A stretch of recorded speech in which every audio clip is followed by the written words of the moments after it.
10 years after her husband's passing, the wife returned from out of town, hoping to find some comfort in this familiar place. But what she saw before her left her utterly shocked. The dog named Hachiko, who had once been inseparable from her husband over the years, was now huddled in misery at the entrance of the train station. Its fur was no longer shiny, and its eyes were dull and lost.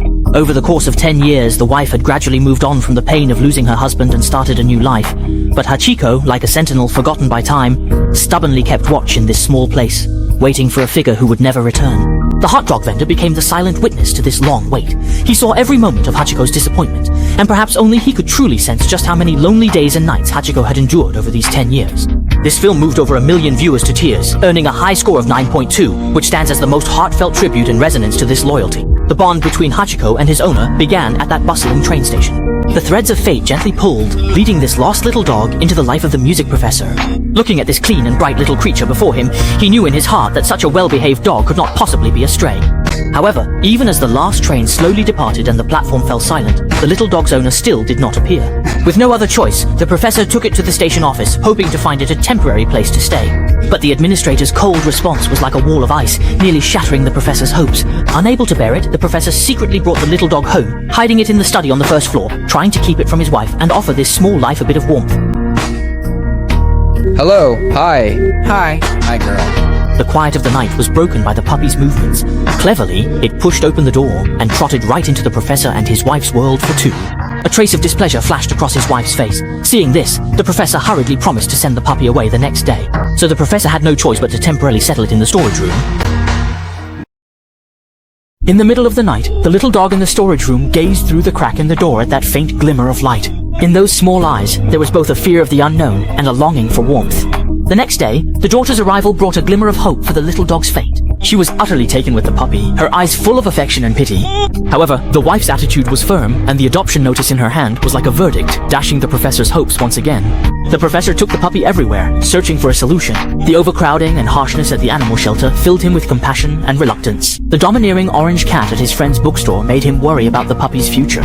Each attempt felt like struggling through a thicket of thorns laid by fate. One day, the wife received a phone call from someone who wanted to adopt the dog from the notice. At that moment, the professor was already kneeling in the yard, playing with the dog. Seeing this scene, the wife couldn't bring herself to break it up, so she hung up on the would-be adopter and accepted the dog into their family. The puppy stayed and was given a warm name, Hachiko. As the days went by, Hachiko gradually grew up in this loving home. His fur became smooth and shiny, and his body grew stronger and more agile. However, as he got older, Hachiko became increasingly dependent on the professor. Every morning when the professor left for work, Hachiko would always follow closely behind, his longing gaze silently expressing endless attachment. Finally, one day, unable to contain his longing, Hachiko dug a tunnel from a corner of the backyard and followed the professor's footsteps all the way to the train station. The professor looked at the suddenly appearing Hachiko, his eyes filled with surprise and delight. From then on, Hachiko, accompanying the professor to and from work, became a unique and heartwarming sight in the town. Whether it was the scorching heat of summer or the biting cold of winter, Hachiko would always appear on time by the flower bed at the station, quietly waiting for the figure behind that door. The people in the town gradually became accustomed to the tacit understanding and companionship between the man and his dog. Hachiko's loyalty was like a warm beam of light, illuminating the softest corners of everyone's hearts. However, the shadow of fate quietly descended without anyone noticing. That day, Hachiko's behavior was especially unusual. He barked incessantly at the professor, his eyes filled with anxiety and unease. The professor, not understanding why, tried to comfort him with a few words before leaving in a hurry, never realizing that this would be their final parting. In the classroom, the professor still tightly held the small ball he used to play with Hachiko, a witness to their joyful times together. However, at that very moment, the gears of life came to an abrupt halt. The professor collapsed with a thud and never woke up again. At 5 o'clock at the station, the crowd bustled as usual, but that familiar figure was missing. Hachiko sat quietly on the flower bed, his eyes filled with confusion and helplessness. He didn't understand why his master never appeared again, why that warm embrace had vanished. Neither the conductor's persuasion nor the family's panic could shake his resolve to wait. Snow fell thick and fast, adding a touch of desolation to this sorrowful scene. Snowflakes covered Hachiko, yet he seemed completely unaware of the cold. In his world, his master had only left temporarily. He would surely come back.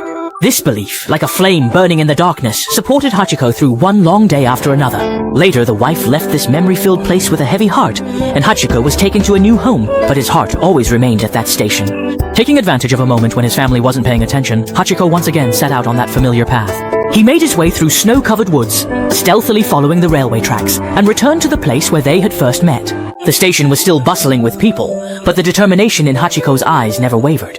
Even the uncle who once disliked him was now moved by his loyalty, quietly bringing him food and water. As the days went by, Hachiko's figure became a part of the station itself. In Hachiko's world, waiting might be long and painful, but it was also filled with happiness. Because in his heart, his master had never truly left. He was just somewhere far away waiting to meet him again. And Hachiko was willing to spend his entire life for the chance of that one reunion.